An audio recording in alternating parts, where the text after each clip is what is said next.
Hi friends, কেমন আছো সবাই? আশা করি সবাই ভালো আছো। আমার চ্যানেলে তোমাদের সবাইকে স্বাগত। আজ আমি তোমাদের সামনে নিয়ে চলে এসেছি মুড়ির পাকোড়া। আর এই মুড়ির পাকোড়া করতে গেলে প্রথমে একটা বড় সাইজের আলু ম্যাশ করে নিয়েছি, তারপরে একটু সর্ষের তেল দিয়ে দিলাম, তারপরে একটা বড় সাইজের পেঁয়াজ কুচানো দিয়ে দিলাম,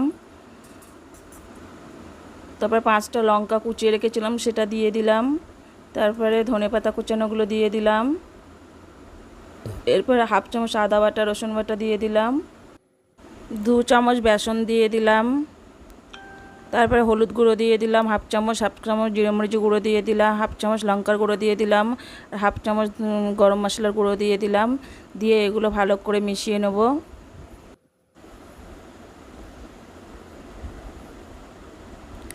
এরপর হাফ চামচ লবণ দিয়ে দিলাম, 2 চামচ সুজি দিয়ে দিলাম, দিয়ে আরও একটু ভালো করে মাখিয়ে নেব। মাখানো হয়ে গেছে। এবার আমি 2 বাটি মুড়ি দিয়ে দিয়েছি। মুড়ি দিয়ে আবার এগুলো ভালো করে মেখে নিতে হবে।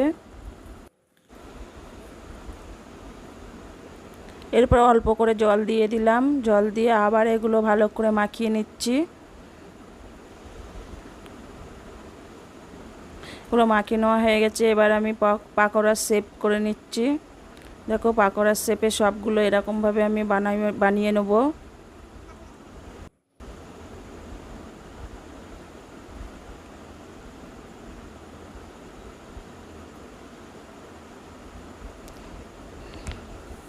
সবগুলো বানিয়ে নেওয়া হয়ে গেছে। এবার আমরা চলো ভাজতে চলে যাই। কড়াইতে তেল দিয়ে দিচ্ছি।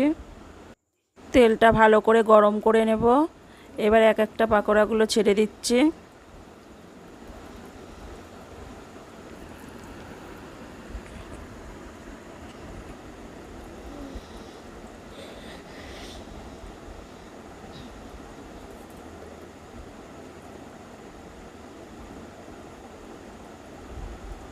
দেখো, পাকোড়াগুলো এক পিঠ হতে দেব।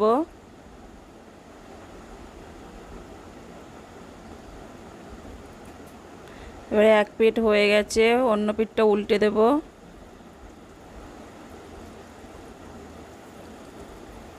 দেখো কত সুন্দর কালার হচ্ছে।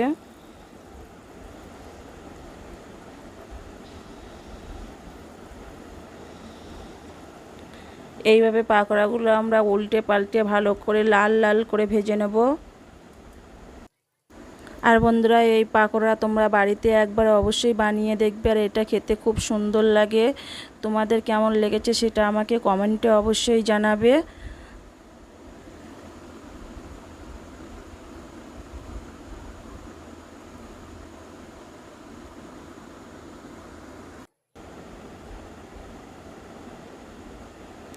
দেখো, পাকোড়াগুলো আমাদের উল্টে পাল্টে লাল লাল করে ভেজে নেওয়া হয়ে গেছে। এরপরে আমরা এগুলো এক এক করে সব তুলে নেব। আর এরকমভাবে সবগুলো পাকোড়া আমরা ভেজে নিয়েছি। আর যদি এই রেসিপিটা ভালো লাগে তাহলে অবশ্যই লাইক, কমেন্ট, শেয়ার এবং সাবস্ক্রাইব করবে। সুস্থ থাকবে, ভালো থাকবে। দেখা হচ্ছে পরের কোনো ভিডিওতে। Bye bye.